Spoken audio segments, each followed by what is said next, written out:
100명 교인 200명으로의 프로젝트. 세 번째, 양육에 관련된 내용입니다. 그 양육을 100명 교회에서 200명 교회로 향할 때는 성도들을 어떻게 양육하는가에 따라서 효과면에 있어서 달리 나타납니다. 그러면 지금까지 목사님들께서 가지고 계신 지식과 갖고 계신 영역과 그에 따르는 내용을 신학적인 부분을 응용하여 신앙적인 부분에서 적용할 수 있도록 목사님들께서 양육을 하셨을 것입니다. 그러면 100명 교인을 200명으로 향할 때는 실제적으로 그와 같이 성장하는 부분에 있어서는 교회 밖에 있는 사람을 교회 안으로 초청되어져서 전도가 되어졌을 때 200명으로 늘어나는 것입니다. 그러면 실제적으로 100명이 200명 되기 위해서 전도 대상자를 교회에 초청되어져서 올 때는 전도 대상자가 누구냐에 따른 데 된 내용을 실제적으로 그네들을 향한 부분에 있어서 정서가 어떤 정서를 갖고 있는가에 따라서 전도가 효과적으로 되는 것입니다. 그러면 전도를 효과적으로 하기 위해서 그네들을 분석하겠습니다. 비교 종교학적으로 분석을 합니다. 그러면 실제적으로 교회에 올 사람들은 어떤 사람들이냐? 다른 교회에 다니다가 간혹 오는 사람도 있지만 실제적으로 우리가 전도해야 될 사람들은 불교인들, 유교인들, 카톨릭 교인들, 마호메 교인들, 교회 신앙을 갖고 일반적으로 신앙을 갖고 있지 않은 사람, 이런 사람들입니다. 그러면 이런 사람들이다 할지라도 한국 사람이기 때문에 한국 사람들이 가지고 있는 기본적인 정서가 있습니다. 그 정서는 한국 사람 모든 사람은 한에 대하여, 흥에 대하여, 기에 대하여, 정에 대하여, 우리에 대하여 이와 같은 한국인이 갖고 있는 정서가 있습니다. 이 정서를 이해해야 됩니다. 그러면 이 정서에 대해서도 제가 유튜브에 한국인의 정서라는 섹션으로 정리를 해놓았습니다. 뿐만 아니라 한국인의 정서 가운데서 그러면 그런 정서를 형성할 수 있게 된 면에 있어서 문화적인 부분에 있어서 어떤 종교가 개입이 되어 있는가. 우선적으로 불교에 대한 내용을 설명하겠습니다. 그럼 불교는 실제적으로 누가 창시했는가, 창시되어져서 어떤 교리를 가지고 움직였는가, 그 교리가 어떻게 변천이 되었고 변천이 되어졌던 것 같고 지금까지 이르렀는 데 있어서로 어떤 내용으로서가 교리의 가장 핵심적인 부분인가, 핵심적인 부분에 있어서의 긍정적인 부분은 무엇이고 부정적인 부분은 어떤 것이며 어떤 부분은 진리라고 설명을 하고 있는데 진리인가 아닌가, 이와 같은 데 대한 내용을 전부 정리를 실제적으로 목사님들은 알고 계셔야 하고 이 내용을 성도들에게 제시하여야 불교인들을 향하여서 전도하러 가는 것입니다. 그러면 불교인들이 가지고 있는 부분에 있어서의 고진멸도의 내용은 무엇인가, 거기에 따라서 불교인들이 가장 강조하고 있는 부분에 있어서의 윤회는 어떤 내용인가, 그에 따라서 탑신앙은 무엇이고 그에 따르는 불상신앙은 무엇이며 거기에 따라서 팔정도는 무엇이고 육바라밀은 무엇인가에 대한 내용이 그래도 목사님들께서 성도들을 향하여 제시하여도 불교인들을 가지고 진리라고 생각하는 부분에 있어서의 모순점이 무엇인가를 성도들을 하여금 양육을 통하여서 이해를 하게 하여야 불교인들을 나가하여서 효과적으로 전도할 수 있는 것입니다. 그와 같은 데 된 내용을 불교에 대하여서 불교에 대한 내용으로 유튜브에 정리를 해놓았습니다. 그러면 불교와 함께 그럼 유교는 어떤 것이냐, 유교는 사서삼경을 기본으로 하는 데 된 내용으로서 논어, 맹자, 중용, 대학 이것이 공자의 사상으로서 정리가 되는 데 대한 내용입니다. 그러면 논어는 어떤 내용으로 정리가 되어 있으며 그 정리가 되어졌던 내용이 한국인의 정서로 어떻게 스며들어 있다, 이에 대한 내용이 논어로서 최소한 정리를 해줘야 되는 것입니다. 그러면 수준이 엄청나게 높은 수준으로 아니더라 할지라도 성도들이 현장에 나가서 전도를 하는 데 있어서 최소한도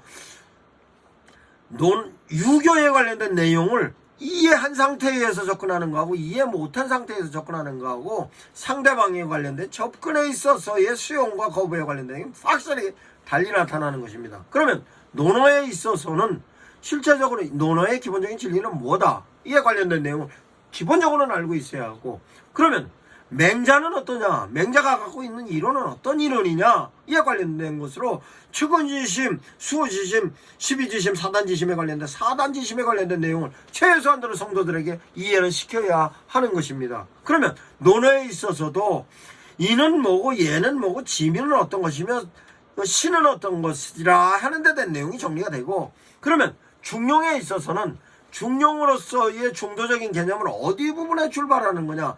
중용에 있어서 한마음은 어떤 뜻이며 그 한마음이 퍼져나가는 데 대한 내용은 어떤 것이고 그로 인해서 만들어진 현상으로서로 어떻게 이해를 할 것이냐, 나와의 남과의 관계 어떻게 이해할 것인가에 관련된 내용이 중용의 이론으로 설명을 해야 될 뿐만 아니라 대학에 있어서도 대학에 관련된 내용도 설명을 해야 하는 것입니다. 그러면 대학에 있어서도 궁군 신신자자, 궁군 신신 부부 자자, 이 성의 정심 경물 치지 수신제가 치곡 평천하 최소한 이와 같은 된 내용이 대학으로서 설명을 해줘야 현재 대한민국에서 사람들이 갖고 있는 부분에 있어서 자기 역할에 관련된 내용이 유교적인 개념으로 스며들어 있는 데 대한 내용에 어떻게 접근해 갈 것인가에 대한 내용이 나오는 것입니다. 이와 같은 유교적인 부분에 있어서도 양육의 내용으로 정리해야 합니다.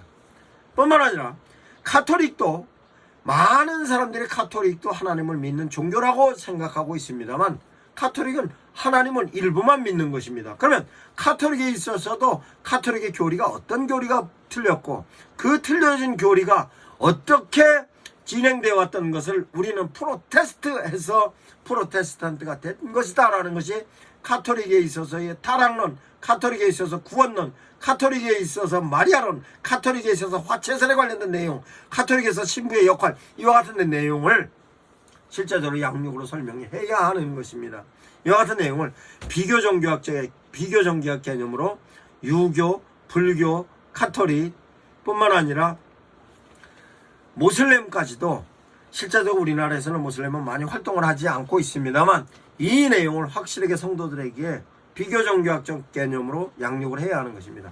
뿐만 아니라 양육을 함에 있어서 어떤 내용이 필요하냐, 실제적으로 지금 현재 인문학이 상당히 많은 부분으로서 사람들에게 지적인 부분을 차지하고 있습니다. 그러면 인문학이 무엇이다 라고까지는 성도들로 하여금 양육의 자료로 제공해야 하는 것입니다. 인문학은 뭐냐, 갖고 있으면 인간의 문의를 어떻게 적용할 거냐, 인간의 문의를 서술적으로 적용을 하면 문학이 되는 것으로, 그러면 서술적인 기법으로 적용을 하여 문학으로 하는 문학과 인간의 문의를 개념적으로 설명하는 철학과 인간의 문의를 사건 연계해서 연속적으로 하는 역사적인 부분, 그래서 인문학은 문학과 역사와 철학입니다. 그 철학을 가지고 실제적으로 성경에 관련된 내용도 인문학적으로 설명을 하는 것입니다.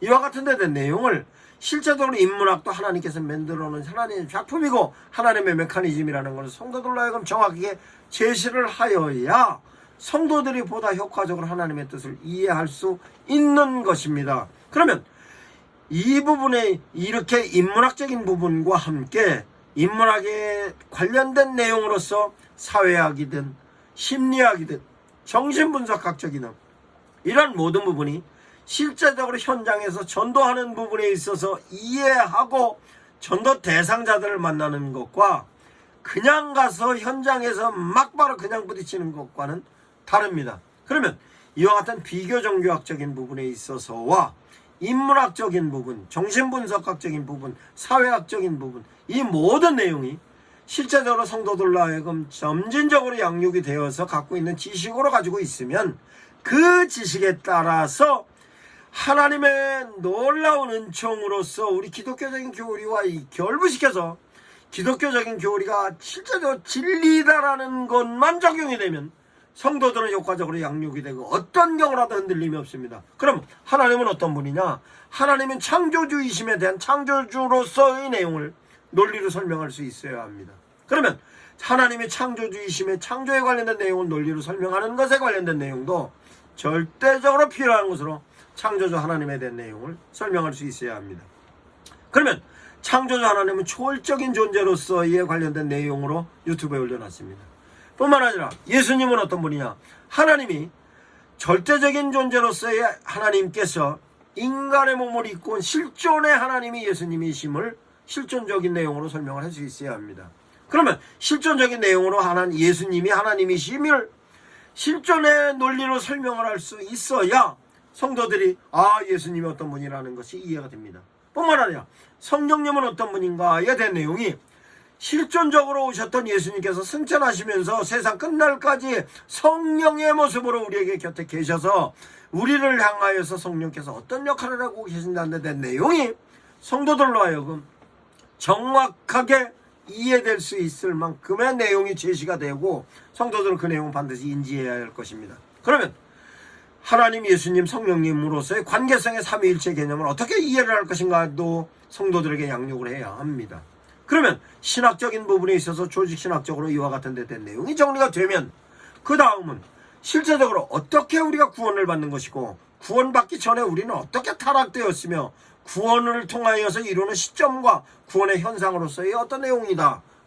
구원론에 관련된 내용이 정확히 제시되어야 하고 뿐만 아니라 거기에 따르는 종말론에 관련된 내용도 제시해야 하는 것입니다. 그러면 이와 같은 조직신학적인 부분과 함께 실제적으로 이 모든 근거는 성경에 의해서 진행된다는 것이 성경론으로서의 성서신학이 정리가 되어야 하는 것입니다. 그러면 성경은 하나님의 메시지로 진행되고 있는데 대한 내용이 하나님의 메시지는 그럼 어떤 메시지냐? 하나님의 메시지는 의지적인 메시지, 하나님께서 이행하시는 메시지, 하나님의 의미적인 메시지, 하나님의 의도적인 메시지가 있다. 그 메시지를 하나님께서 실제적으로 당신을 표현하시는 계시적인 부분과 눌러서 정해놓은 계율적인 부분과 교훈으로 정해진 교훈의 내용이 성경으로 기록의 메시지와 그 기록이 상황 가운데서 만들어진 상황의 메시지이다. 이런 연관성 속에서 진행되는 것으로, 그러면 성경은 이와 같은 메시지로 진행되어졌던 기록의 메시지인데, 그럼 성경은 어떤 프레임으로 만들어져 있느냐에 대한 내용이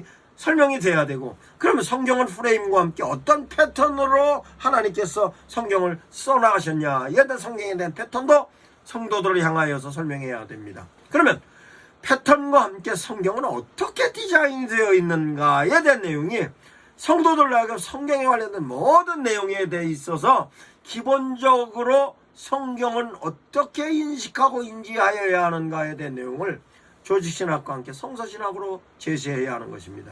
그러면 조직신학과 성서신학과 함께 실제적으로 우리 역사에 어떻게 개입하시고 돌아가시는가에 대한 게 실제적으로 역사적인 부분에 있어서도 양육의 내용으로 설명되어질 뿐만 아니라 실천 부분에 있어서 실제적으로 그럼 하나님의 메시지가 우리에게 어떻게 적용할 수 있는 것으로 그 적용되는 데 있어서 하나님의 메시지를 통해 내가 어떻게 적용할 것인가에 대한 내용입니다. 그럼 하나님의 메시지를 내가 적용하는 데 있어서는 어떻게 판단해야 하고 어떻게 결정해야 되고 어떻게 실천함으로 내 삶 가운데서 하나님의 메시지를 어떻게 적용해야 하는 것인가에 대한 내용을 반드시 양육의 개념으로 설명해야 됩니다. 이 양육에 대한 내용도 제가 섹션별로 비교종교학적인 섹션 뿐만 아니라 조직신학적인 섹션, 성서신학적인 섹션, 실천신학적인 섹션, 그것도 논적으로 섹션화해서 전부 유튜브에 업로드해 놓았습니다. 목사님들께서 차용하셔서 성도들로 하여금 양육의 자료로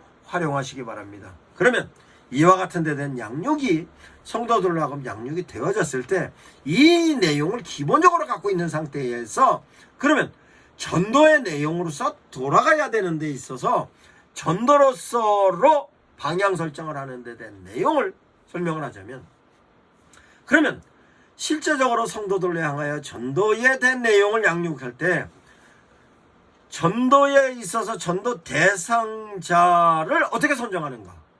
전도 대상자는 선정되어졌으면 그 전도 대상자에 대하여서 모니터링을 어떻게 하여 실제로 그 리스트에 따르던 매뉴얼로서 무엇이 필요한 건가에 대한 내용이 실제적으로 양육의 내용으로 정리가 되어야 하는 것입니다. 그러면 실제적으로 전도로서의 플랜에 관련된 내용이 실제적으로 양육이 되어야 하는 것으로 그 양육되어지는 데 있어서의 역할에 따라서도 양육이 정확하게 되어져야 하고, 역할에 따라서 실제적으로 그 역할에 따르는 부분에 있어서로 충분히 양육이 되어졌던 그 내용을 실제적으로 나와 전도 대상자, 아니면 내가 전도 대상자를 향하여 시스템을 구성해서 갈 때의 시스템으로서의 커뮤니케이션, 그 전도에 관련된 내용으로 내가 전도하면 교회와의 커뮤니케이션, 내가 전도하면 조직과의 커뮤니케이션,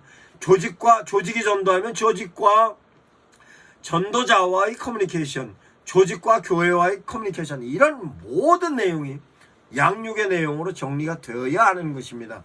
이와 같은 내용이 정리가 되어 양육의 효과는 나타납니다. 그러면 양육에 있어서 어떤 타이밍, 어떤 스케줄로 움직여가는가에 대한 내용입니다. 그러면 실제적으로 3개월이라고 시한을 두고 양육을 하면, 그러면 첫째 주부터 마지막 주까지 12주 동안 어떻게 양육을 할 것인가? 설교로 양육을 할 것인가? 아니면 실제로 예배 시간에 설교로서 양육을 하기에는 너무 부족하면, 그러면 어떤 시점에 어떤 기한을 두고 어떻게 양육을 할 것인가? 이에 대한 플랜을 짜야 하는 것입니다.